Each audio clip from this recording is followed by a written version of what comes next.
Welcome back to another video on Corridors of Time. Today's video is going to be Verity's Brow Ex-Diris. It's an Arc Warlock Endgame video. If you haven't subscribed to the channel, make sure you hit the like button and turn on the bell for notifications when you do subscribe. I'm a simple man and I like grenades, so I wanted to make one of the most potent and most powerful, yet most fun builds that I've ever had on Arc Warlock that centers around just specifically the grenade. You can see all the bonuses of everything that we have going on in this build, up to 250% increased grenade regen, almost 150% extra grenade damage when a champion is stunned, and almost infinite 10% weapon damage bonus, and a whopping 400% grenade recharge rate anytime we're critically wounded, which can happen a lot in endgame content. As I began to test and use this build, I not only discovered more about the exotic armor, but I also discovered some hidden synergies for the exotic seasonal weapon. So let's dive in and begin with our first aspect in the build.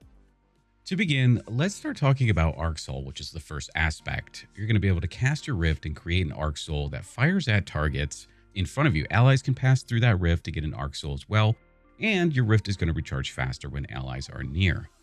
And with Monochromatic Maestro, we're going to also deal an extra 10% at all times with our Arc Souls, and that's also going to help us always have Monochromatic Maestro giving us an extra 10% on our weapons. Then when we stun a champion, the Arc Soul is going to deal an additional 35% damage in total, and an extra 45% when we shoot with our Arc weapon. The other thing worth mentioning is the 87% damage resistance that we'll have from arc damage. When applying the artifact mod Elemental Embrace, we get 50, we can get 25% more with harmonic resistance, and then we obviously have resilience. But the thing about this build that I really love is the insane amount of ability looping that is available in this, with the combination of death throws, Ionic Traces, refreshing pickups, and Spark of Recharge. It doesn't stop just there. The ability for this exotic to help your teammates out is ridiculous, because when you have death throws at any level of stacks and you throw a grenade near them within 20 meters, they get 1000% grenade energy recharge. The goal of this build is to become amplified, because a lot of things happen once we become amplified, and we can become amplified by collecting Ionic Traces. And with Electrostatic Mind, defeating targets with arc abilities or defeating jolted or blinded targets creates an Ionic Trace, and we collect them and we become amplified. So these are going to work hand in hand, and you can see how much Ionic Traces are going to provide for us as well on screen there.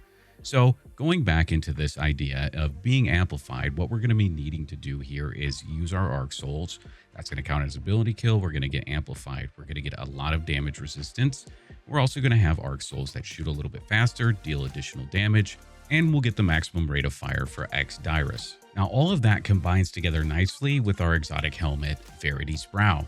Verity's Brow is a grenade-based exotic that's going to give us death throws. The perk stacks up to 5 times, and each stack is an additional 50% base grenade recharge rate. We're also granted a 20% increase to grenade damage per each stack that we have, and we've discussed Fill the Flames earlier. As you continue to kill with Ex-Diris, you'll stay amplified as part of its exotic trait. If you stack death throws, you'll want to throw your grenade on a mini-boss, boss, champion, or elite when you're at a solid amount of stacks, 3+ or higher. Try to position yourself near a teammate whenever possible when throwing a grenade.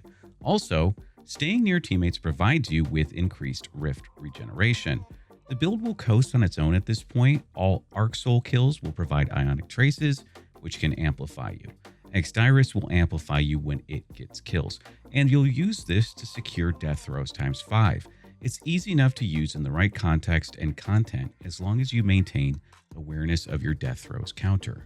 Ex-Diris, upon getting a kill, will create a Loyal Moth, which is going to blind targets, and when you have the Electrostatic Mind aspect equipped, that will actually generate an Ionic Trace there. Another reason why the Loyal Moths are so important is because of Spark of Discharge, where arc weapon kills will progress a counter, and when it reaches 100% will generate an Ionic Trace. Those Loyal Moths are going to count as an arc weapon kill, so you got a chance to generate some additional arc weapon final blows by killing one enemy and having a moth be spawned, and that moth killing an additional enemy and spawning an Ionic Trace.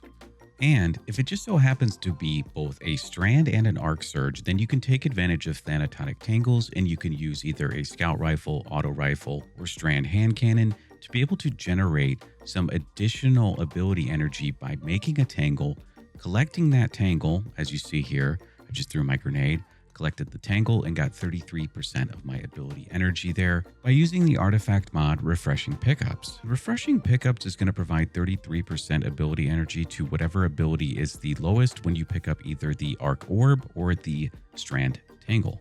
So our grenade of choice in this build is the Pulse Grenade, and we're going to be combining our next two fragments, Magnitude and Shock, in this segment. Spark of Shock, arc grenades apply Jolt upon dealing damage.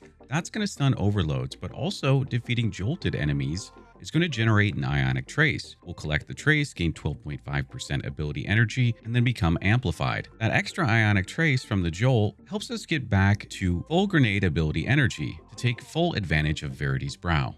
Spark of Magnitude will also take full advantage of Verity's Brow, additional regen, and additional damage by providing an additional 2 pulses. So that's going to provide extra ticks of damage. And when we're getting 100% and up to 145% with Elemental Fury on champions, extra damage, that's a lot of extra damage from just those 2 additional pulses. The fourth and final fragment of the build is going to be a flex fragment. This is going to be an optional fragment based on preference. My preference is Spark of Recharge, where we're granted 400% additional base grenade and melee ability regeneration.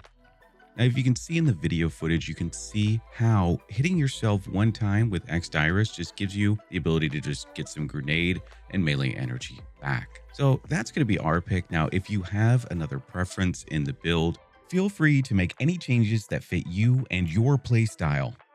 Now, I understand that this is right at the end of the season, so you're going to be worried about artifact mods. Now, the good thing about this build is that while there are some artifact mods that help bump up the build and make it a little bit more viable right now, that's actually not going to be problematic when we come into next season. And I'll update this in dim when we get new artifact mods because I really do enjoy this build. So rest assured, they're all going to fit.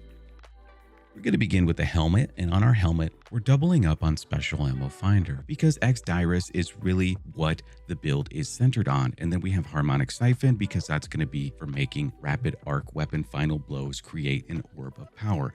On the arms, I'm just running Grenade Kickstart and Firepower. More orbs means more armor charges to get us up on Grenade Kickstart, with Verity's Brow to get insane grenade ability regeneration. On the chest, I'm running Harmonic Siphon, and I sometimes flex for whatever the other element is that is causing damage in the Nightfall or GM or Raid. So that's the typical setup here, and just run 1 copy of Charged Up if you feel like it. If you need more resistances, put on Sniper, put on Concussive, put on Melee, whatever it may be. So in that scenario, if you could afford to put the Charged Up on, it helps. Now on the boots, Arc Scavenger, while it only costs 1 this season, next season, this will increase to the cost of 4, but we have the 3 empty slots here to make room for that. Make sure you have a copy of Innervation and a copy of Recuperation. As for your bond, run 2 copies of Bomber, and if you want to flex and you want to try something different, go for Time Dilation, and then you can switch this for a Surge mod because you will have space for it to make an Arc Weapon Surge mod. But if you want to copy the build exactly how I have it and run it identical to what I'm running, this is my preference right here. Powerful Traction is going to make it so you can collect all the orbs of power that you generate from your grenade final blows just by casting your Rift, which you're going to do naturally to get your Arc Soul back and active. So that's going to be all the armor mods in the build. For the weapons, you can run whatever your preference here based on what the champion mods are for the season. Ex-Diris right here, and then your choice of either a machine gun, grenade launcher, rocket launcher, whatever your personal preference is or whatever is going to fit the champion mods in the setup. Just try to make it arc so you can synergize with the build. Thank you guys for watching the video. Y'all take care. Peace.